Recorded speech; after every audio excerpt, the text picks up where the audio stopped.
Hello students, आज मैं आपको क्लास 10th का चैप्टर 1 का रियल नंबर चैप्टर का एक बोर्ड एग्ज़ाम क्वेश्चन करा रहा हूँ। बच्चों, ये क्वेश्चन जो है बोर्ड एग्ज़ाम में आता है और इस टाइप क्वेश्चन जो है बोर्ड एग्ज़ाम में फर्स्ट चैप्टर से हमेशा आता है। ठीक है, क्वेश्चन ये है, शो दैट 6 की power n can never and with 0 for any natural number n।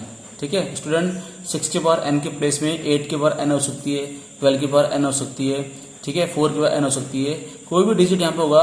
लेकिन बच्चों इसका स्टेप जो है वो बिल्कुल सिमिलर ही है, सेम है। तो ये बच्चों फर्स्ट चैप्टर में ऐसे क्वेश्चन बोर्ड एग्जाम में सीबीएसई डालता है। तो बहुत सिंपल है, इसको करना कैसा है वो सीखते हैं। ठीक है, यहाँ समझते पहले क्वेश्चन में क्या बोला गया है। सो दैट 6 की power n can never and with 0 for any natural number n। इसने बोला गया है कि 6 की पावर n यानी कि n एक नेचुरल नंबर है। ठीक है, n एक नेचुरल नंबर है। तो अगर n के प्लेस में कोई भी नेचुरल नंबर पुट करे 1 2 3 4 5, ठीक है, और उसका पावर ओपन करे, इसको एक्सपैंड करे, तो उसको जो n डिजिट होगा वो कभी भी जो है 0 पे एंड नहीं करेगा। ठीक है, तो यहाँ देखिए स्टार्ट करते हैं इसको सॉल्यूशन कि जैसे मैंने यहाँ पे लिया स्टूडेंट 6 की पावर ये n है। ठीक है, अब n हमारा क्या है, n एक नेचुरल नंबर है बच्चों, n एक नेचुरल नंबर है। ठीक है, यानी हम n की प्लेस में कोई भी वैल्यू डालें, natural number 1 2 3 4 and so on. ठीक है ना, तो यहाँ पे देखिए चेक करते हैं कि 6 की पावर 1 है, 1 यहाँ पे 1 डाला पहले। ठीक है, 6 की पावर 1 कितनी होती है, 6 होता है। ठीक है, देखिए इसका एंड डिजिट 0 नहीं आया, 6 ही आया। 6 की पावर 2 पुट कर मैंने, 6 की पावर 2 कितना होगा बच्चों, 6 का स्क्वायर 36। देखो इसका एंड डिजिट भी 0 नहीं आया। 6 की पावर 3 करेंगे, 6 की पावर 3 आपका होगा स्टूडेंट्स 260। कितना होगा, 260। तो यहाँ देखेंगे बच्चों इसका एंड डिजिट भी 0 नहीं है। ठीक है, मतलब आप 6 की पावर कुछ भी डालेंगे 1 2 3 4 एनी नेचुरल नंबर, तो स्टूडेंट इसका एंड डिजिट 0 कभी नहीं होगा। ठीक है, अब इसके पीछे इसका रीजन ये है 6 के फैक्टर्स। ठीक है, अब यहां देखिए 6 के फैक्टर क्या है हमारे पास, 6 के फैक्टर हमारे पास है 2 into 3। ठीक है, 2 into 3।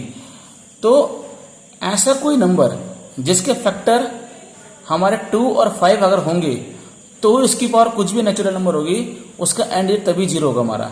सपोज दैट कि यहाँ पे मान लो हमारे पास 10 की पावर n है। ठीक है, अगर मैं 10 के फैक्टर करूंगा, 10 के फैक्टर होंगे हमारे 2 into 5। ठीक है, इसकी पावर n। अब n के प्लेस में कोई भी नेचुरल नंबर डाल दीजिए, उसका एंड डिजिट 0 ही होगा हमारा। फॉर एग्जाम्पल देखो 10 की पावर 1 लिखा मैंने तो 10 ही आएगा, देखो इसका एंड डिजिट 0 आया। 10 की पावर 2 लिखा मैंने 100 आएगा, इसका एंड डिजिट 0 आएगा। 10 की पावर 3 करेंगे 1000 आएगा, इसका एंड डिजिट 0। इसका रीजन ये है क्योंकि यहाँ पे 10 के फैक्टर जो 2 and 5 है। ठीक है, इसी वजह से कि 10 का कोई भी नेचुरल नंबर पावर होगी तो उसका एंड डिजिट हमेशा ऑलवेज 0 ही आएगा। लेकिन यहाँ पे 6 के पावर n में ऐसा क्यों नहीं हो रहा है, क्योंकि यहाँ पे 6 के फैक्टर 2 and 3 है। ठीक है, अगर यहाँ पे 2 and 5 होता तो फिर इसका एंड डिजिट भी 0 होता। तो यहाँ पे 6 की पावर जो है n कुछ भी रखने पे इसका एंड डिजिट कभी 0 नहीं आएगा बिकॉज ऑफ इसके फैक्टर्स। ठीक है, तो यहाँ पे हम क्या लिखेंगे कि 6 की पावर n, ठीक है, has not factor of 2 and 5, है ना। इसके बच्चों फैक्टर जो है 2 and 5, 6 के power has not factor of 2 and 5, इसके फैक्टर 2 and 5 नहीं है। ठीक है, फैक्टर क्या होना चाहिए, 2 and 5। Factor should be 2 and 5, सो 6 की power n can not be and with 0। ठीक है, ये हो गया बच्चा हमारा आंसर कि 6 की पावर जो है can not be and with 0। तो 6 की पावर n कुछ भी हो जाए उसकी पावर 0 कभी नहीं हो सकती, क्योंकि 6 से फैक्टर जो है 2 और 5 नहीं होते हैं। 6 से फैक्टर हमारे सिर्फ 2 और 3 होंगे हमारे, इसलिए 6 की power n can never be and with digit 0। Okay students, thank you.